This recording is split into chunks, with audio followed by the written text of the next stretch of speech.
Pope Francis has landed in Jakarta in Indonesia for the start of an historic and ambitious trip to Asia.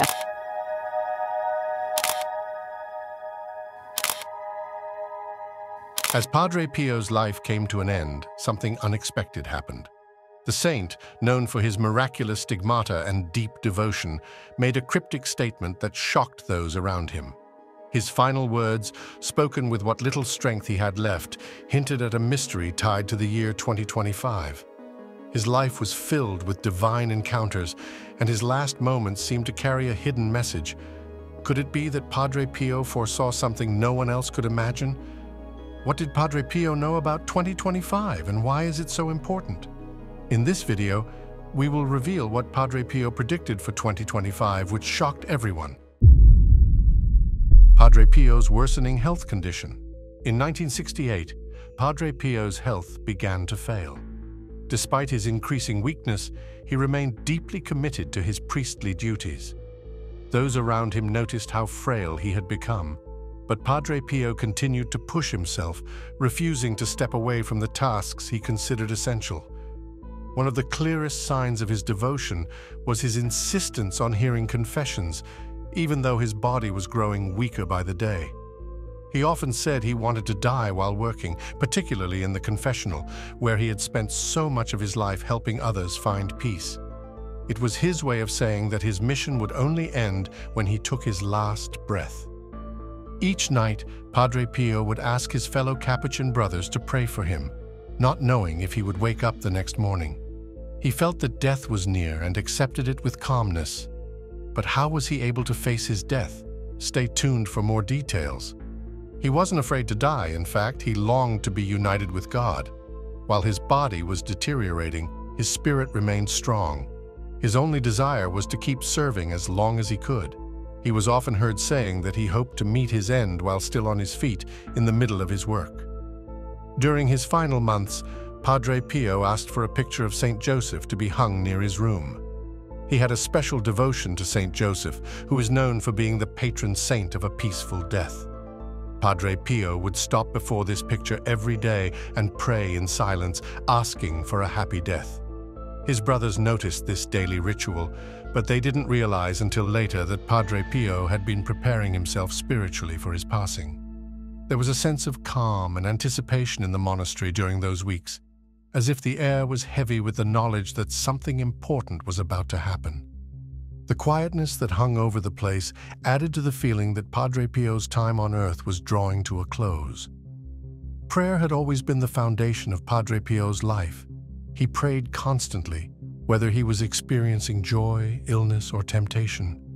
His deep connection with God sustained him through every trial, and this connection became even more evident as his death approached. In his final hours, he continued to pray, reciting the Our Father, with a clear sense that he was soon to leave this world. For Padre Pio, life on earth had always felt like a temporary exile. He longed for the eternal peace of heaven, where he would be fully united with God. His letters and conversations over the years often revealed this longing, and it became even more obvious as the end drew near. Padre Pio accepted his impending death with serenity, but he wasn't entirely without fears. One of the few things he confided was that he didn't want to face death alone. He wanted the Blessed Mother to be there with him when the time came, guiding him into the next life. In the early hours of September 23, 1968, as his strength continued to fade, Padre Pio made his final confession and renewed his Franciscan vows. Though his voice was weak and barely audible, he managed to say the names Jesus and Mary, gripping his rosary tightly. In the moments before he passed away, Padre Pio suddenly became more alert. Those who were with him noticed a change in his expression, as if he was seeing something beyond the physical world. His final words were, "I see two mothers." Many believe he was referring to the Virgin Mary and his own mother, Maria, though others have wondered if he was referring to something more mystical, perhaps the Church as a mother figure. Whatever the meaning, it was clear that Padre Pio's vision in his final moments was deeply spiritual and personal. By the time of his death, Padre Pio's stigmata, which was the wounds of Christ that had marked his body for 50 years, had completely disappeared. In the months leading up to his passing, the wounds had slowly started to fade. Some noticed that the last scab on his left hand had fallen off during the Mass he celebrated on September 22nd, the day before he died. When doctors examined his body after his death, they found that his skin was completely smooth, with no scars where the stigmata had been. This left those around him in awe. For half a century, Padre Pio had borne these wounds, and now, as his life came to an end, they had vanished as if they had never been there. In the hours before his death, Padre Pio celebrated Mass one last time, though it was a tremendous struggle for him. He almost collapsed at the altar, and it was clear to everyone present that his body could barely support him anymore. That Mass was offered in thanksgiving for the prayer groups he had founded, which had recently been recognized by Rome. Despite his condition, Padre Pio was determined to see this final act of gratitude through. After Mass, he appeared at the window of the monastery to bless the crowd gathered below, many of whom were members of his prayer groups. With the help of 2 Capuchin brothers, he gave them his blessing, a farewell gesture that carried significant weight for those who loved and admired him. Later that evening, Padre Pio summoned his attendant, Padre Pellegrino, using the intercom. When Pellegrino entered the room, he found Padre Pio in bed, his eyes filled with tears. Padre Pio's final hours were marked by a deep sense of peace, though his body was clearly failing. He passed away quietly in the early hours of September 23rd, surrounded by those who had cared for him during his final years. News of his death spread quickly, and thousands of people flocked to San Giovanni Rotondo to pay their respects. His funeral was attended by an estimated 100,000 people, with helicopters dropping flowers on the crowd as they mourn his passing. Padre Pio's final moments were filled with both spiritual strength and physical weakness. As his life was nearing its end, he expressed a deep humility by asking for forgiveness from his fellow friars. Despite being a revered figure, he felt the need to clear any burdens that may have troubled those around him. He asked them to pray for him and requested his spiritual children to do the same. This shows how grounded he remained, even as someone many considered a holy man. Although he was very weak, Padre Pio insisted on renewing his vows of poverty, chastity, and obedience. These were the vows he had taken when he joined the Capuchin order, and they guided him throughout his life. By renewing them in his final hours, it was clear that he was still committed to his faith and the rules of his order, even when he was physically deteriorating. This act seemed to show his desire to leave the world exactly as he had lived in it, fully dedicated to his faith. Padre Pio's physical condition had worsened significantly due to severe arthritis, which left him confined to a wheelchair. Yet, on the night of his death, something unusual happened. He suddenly found the strength to walk briskly, surprising those who were around him. It was as if his frailty had briefly lifted. He went to the veranda, where he turned on a light. What stood out to those who saw him was how he stared at the exact spot where his body would later be carried after his death. He hadn't turned that light on in a long time, making this moment feel even more significant, as if he had a premonition of what was about to happen. As his illness took a stronger hold on him, Padre Pio's weakness became more evident. His speech grew softer, and he started repeating the names of Jesus and Mary over and over again. Each time he said their names, his voice seemed to weaken. At one point, he looked at a photograph and mentioned seeing 2 mothers, a comment that puzzled those around him. No one knew exactly what he meant by that, but it added a mystical air to his final hours. Physically, Padre Pio's body was struggling. He began to experience the symptoms of a bronchial asthma attack, which left him gasping for air. His face showed the effects, with his lips turning blue from lack of oxygen. He was sweating profusely, and it was clear that he was in a great deal of distress. A doctor was called to his side, and he was given an injection in an attempt to ease his breathing. Oxygen was also administered, but despite these medical efforts, his condition didn't improve much. During these moments, the Capuchin friars, who had been his brothers in faith for so long, knelt by his side. They prayed with him, saying the words, "Jesus, Mary, and Joseph, assist me in my last agony." These prayers, meant to bring comfort in times of dying, were repeated softly, creating a calming atmosphere around him. Though the doctors were doing everything they could to help him physically, the spiritual support was just as important in those final hours. Father Pio, one of the priests close to Padre Pio, administered the last rites. Padre Pio remained conscious and aware throughout this solemn ritual. Despite these efforts, his body continued to grow weaker. Eventually, his breathing became more and more shallow, and at 2:30 a.m. on September 23, 1968, Padre Pio passed away quietly. In his hands, he held his beloved rosary, a symbol of his lifelong devotion to prayer. His death was peaceful, even though his final illness had been filled with struggle. Padre Pio's life was marked by many spiritual and physical battles, and one of the most significant aspects was his stigmata. He first experienced the stigmata on September 20th, 1918. This happened after a spiritual episode, during which he woke up to find his hands, feet, and side covered in blood. The stigmata became a defining feature of his life and led to many controversies. Some people believed in the authenticity of his wounds, while others doubted them, accusing him of fraud. His life was destined for something unique from the moment he was born. On May 25, 1887, when Padre Pio, then known as Francesco Forgione, came into the world, the midwife attending his birth noticed something unusual. She saw a white veil covering his body and predicted that he was going to be a person of great holiness. From a very young age, Francesco showed signs of a deep connection to the spiritual world. He was drawn to stories about Christ and the saints and claimed to hear mysterious sounds that seemed to come from heaven. Francesco also had mystical encounters where he heard voices and other sounds that those around him couldn't perceive. This deepened his bond with the divine and laid the foundation for his future as Padre Pio.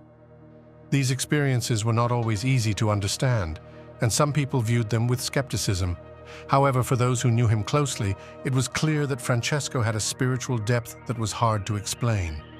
Throughout his life, Padre Pio faced many challenges, not only from outside forces, but also from within the Church. At one point, the Vatican imposed severe restrictions on him, limiting his ability to carry out his ministry. He wasn't allowed to celebrate Mass publicly and could only do so in private within the friary. These restrictions were the result of false accusations from other priests who were jealous or felt threatened by his growing popularity.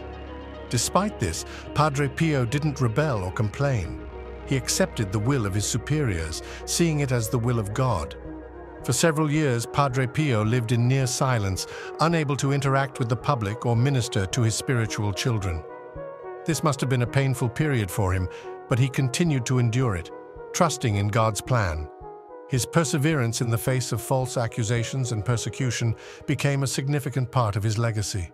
He accepted his suffering, comparing it to the suffering of Christ, and this attitude helped him to endure the hardships that came his way. Throughout the years, many books have been written to defend Padre Pio against the accusations that were made against him. By the 1960s, during the Second Vatican Council, the perception of Padre Pio began to shift within the Church. Bishops and archbishops started to visit him, acknowledging his holiness and the influence he had on so many people. This recognition came after years of doubt, showing that his spiritual legacy was starting to be appreciated by the Church hierarchy. On September 20th, 1968, Padre Pio marked the 50th anniversary of receiving the stigmata. That's not all. There is more details on the way. Padre Pio's death and legacy. Padre Pio passed away on September 23rd at 2 a.m. after receiving the anointing of the sick. In his final moments, he held a rosary in his hands, and with the names of Jesus and Mary on his lips, he peacefully left this world at the age of 81. His death left a profound impact on the people who had been close to him and those who admired him from afar. Crowds gathered to honor him, and the event was marked in the monastery's chronicles as something much more than a regular funeral. It was described as the triumph of Padre Pio, reflecting the significance of his life and the deep connection he had with the faithful. The journey toward Padre Pio's canonization began in 1973, just a few years after his death. However, the process was not smooth from the start. For the first 10 years, there were many obstacles in the way, delaying the steps toward his recognition as a saint. These hurdles were finally cleared when Pope John Paul II, who had a long history of admiration for Padre Pio, intervened in 1999. Pope John Paul II had first met Padre Pio in 1947 and had always respected him. Thanks to his efforts, Padre Pio was beatified, bringing him closer to sainthood, which was a moment many people had eagerly awaited. One of the most notable aspects of Padre Pio's life was his deep spiritual connection and the miracles attributed to him. He bore the stigmata, which are the 5 wounds of Christ, on his hands, feet, and side. This drew people from all over the world who were fascinated by his experiences and the miracles connected to him. Despite the widespread attention, Padre Pio never took credit for these miracles. He often said that they were just as much a mystery to him as they were to everyone else. His humility was apparent, and he always directed the praise to God. His deep love for both God and humanity was something he expressed frequently, once writing that he felt devoured by love for God and man. Many who encountered Padre Pio were deeply moved by his spiritual strength. One such person was the Italian journalist Angelo Battiti, who wrote about how Padre Pio's moral strength radiated and touched him deeply. Padre Pio's prayer life was also something that set him apart. His prayers were so intense and profound that he often felt his soul recollecting itself in a deep state of peace and tranquility. It was clear that his spiritual connection ran deep, and it influenced the lives of many who sought his guidance. Padre Pio also had visions from an early age, where he saw Jesus, the Virgin Mary, and his guardian angel. He believed these visions were a normal part of life for everyone, and it was surprising to him when his friend Padre Agostino said that he did not see the Madonna. Padre Pio initially thought his friend was being humble, as he assumed these divine encounters were common. However, these weren't the only types of spiritual encounters he experienced. He also faced attacks from demons and Satan, something that started as early as age 4. These demonic attacks sometimes took physical form, where the devil would even physically assault him. Despite these terrifying experiences, Padre Pio never wavered in his faith, often calling on his guardian angel for help. Throughout his life, Padre Pio dealt with many physical and spiritual struggles. His health issues began early on, with frequent fevers, asthma, intestinal problems, and bronchitis. These illnesses persisted over the years, and doctors often couldn't explain his intense suffering. He would vomit frequently and had difficulty keeping food down, which added to the mystery surrounding his condition. His health was so poor at times that he had to spend long periods at home between 1905 and 1916 before he could settle at the monastery in San Giovanni Rotondo. On top of these health issues, the stigmata added another layer of pain. The wounds on his hands, feet, and side caused him great physical discomfort, making even the smallest touch agonizing. He had to adjust how he walked, resting his weight on his heels and the edges of his feet to avoid putting pressure on the wounds. In addition to his physical sufferings, Padre Pio faced spiritual challenges, including persecution from within the church itself. Many were skeptical of his stigmata, and the controversy surrounding it led to unjust suppression by church authorities. Despite this, Padre Pio remained a spiritual guide to many people, often through letters. His letters, filled with spiritual insights and advice, are now considered masterpieces in spiritual literature. In his letters, he described going through what is known as the dark night of the soul, a period of intense spiritual dryness and feelings of abandonment, much like what St. John of the Cross described. This trial is considered a test of faith, a purification process that only the holiest individuals endure. Even during this difficult time, Padre Pio remained steadfast in his devotion, following the example of Jesus in resisting the devil's temptations. His battles with temptation and spiritual warfare were well documented, especially in his letters to his spiritual directors. In one letter from December 1910, he wrote about how the devil was trying to pull him away from Jesus, but he resolved to never stop praying and fighting. The devil's tactic was to isolate him from God's love, but Padre Pio resisted this by leaning on prayer and seeking help from his spiritual guides. In August 1910, he even found humor in the devil's efforts, taking the advice of his spiritual director to not give the demon too much power over his thoughts. One of his strongest defenses against these temptations was recognizing the first attack and fighting it off before it could take root. This approach helped him stay spiritually strong despite the constant trials. What happens next will leave you speechless. Padre Pio's letter on spiritual struggles and loneliness. In a letter written on May 18, 1913, Padre Pio opens up about his intense spiritual struggles. He feels completely isolated, spending both day and night alone. The loneliness he describes is deeper than just being physically alone. It is a spiritual isolation that weighs heavily on him. Pio refers to this battle as a bitter strife, where he confronts forces that try to tear him down. He calls them ugly wretches, which represents the demonic forces attacking him. These evil forces whisper lies, trying to convince him that God has abandoned him.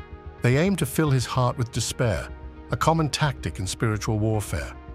This idea of battling dark thoughts and feelings of rejection is something many people experience during difficult times. Pio's struggle highlights how the devil works to make us doubt God's love, pushing us toward hopelessness. Even though these attacks make him feel rejected, Pio does not give up. He remains determined to stay faithful to God no matter how hard the battle gets. In the letter, he expresses his willingness to endure suffering if it means staying true to his faith. Pio's spiritual director, the person who guides him through this turmoil, notices that Pio doesn't back down or admit defeat. Despite the overwhelming pressure, he continues to hold on to his belief in God's love. This act of staying resolute, even when it feels like all hope is lost, serves as a powerful reminder for others who face similar struggles. The letter shows how important it is to remain focused on God's love and not be swayed by dark forces, even when things seem hopeless. The idea of fixing one's eyes on eternal salvation and fulfilling obligations to God, even in the hardest of times, is echoed throughout Pio's writings. In a different letter, dated June 25, 1911, Pio explores the purpose behind these spiritual attacks. He wonders why God allows the devil so much freedom to harass him. He doesn't understand why his soul feels like it's under constant attack, and it's hard for him to escape the feeling of despair creeping in. Yet even in the midst of this, Pio reaffirms his deep desire not to displease God. He's willing to do anything to save his soul, even if it means facing these terrible trials. Pio's openness about his feelings shows a genuine concern about his spiritual state. He even turns to his spiritual father for help, asking for guidance on whether his soul is in danger. This act of seeking help is crucial because it demonstrates that even in spiritual struggles, having someone to lean on makes a big difference. Support from a spiritual guide or friend can be a lifeline when someone is battling despair. It's not always easy to stay positive when facing attacks that shake your faith, and Pio's plea for help highlights that we often need others to help us see clearly. His willingness to do good despite the attacks on his soul shows how determined he is to stay on the right path, no matter how tough things get. It's a reminder that spiritual battles aren't easy, but with the right support and determination, they can be won. Pio's letters frequently reflect this theme of perseverance in the face of trials, and this letter serves as another example of his unwavering dedication to his spiritual journey. On May 9, 1915, Pio wrote again about his struggles. This time he vividly describes how enemies, which he refers to as roaring lions, surround him, ready to devour him. The image he paints is intense, showing just how overwhelming these spiritual attacks are. He feels as though his soul is constantly under siege by these enemies. They don't give him a moment's rest, and his own weaknesses make the battle feel even harder. Pio pleads to be freed from these enemies, which represent demonic forces aiming to destroy his spiritual life. The feeling of being crushed by these relentless forces is something many people can relate to when they face overwhelming struggles in life. But even as he cries out for deliverance, Pio knows that trusting in God is the key to overcoming these battles. He compares the devil's brutal attacks to God's gentle reprimands, making it clear that while the devil seeks to crush, God's guidance is always filled with love. This contrast helps Pio and anyone reading his letters to see the difference between the harmful, destructive thoughts that come from the devil and the true guidance from God. By recognizing this difference, Pio is able to hold on to his trust in God, even when it feels like his soul is being torn apart. This deep trust in God's goodness and mercy is what keeps him going in the darkest moments of his spiritual life. In another letter, dated August 4, 1917, Pio speaks again about the relentless attacks of Satan. He uses the metaphor of a citadel, calling his soul a small fortress that is under attack from every side.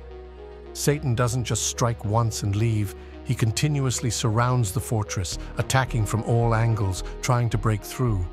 Pio acknowledges that Satan is a clever and dangerous enemy, and he doesn't underestimate the threat. The attacks are fierce, and Pio is very aware of how vulnerable he is. But despite this fear, he holds on to his hope in God's victory.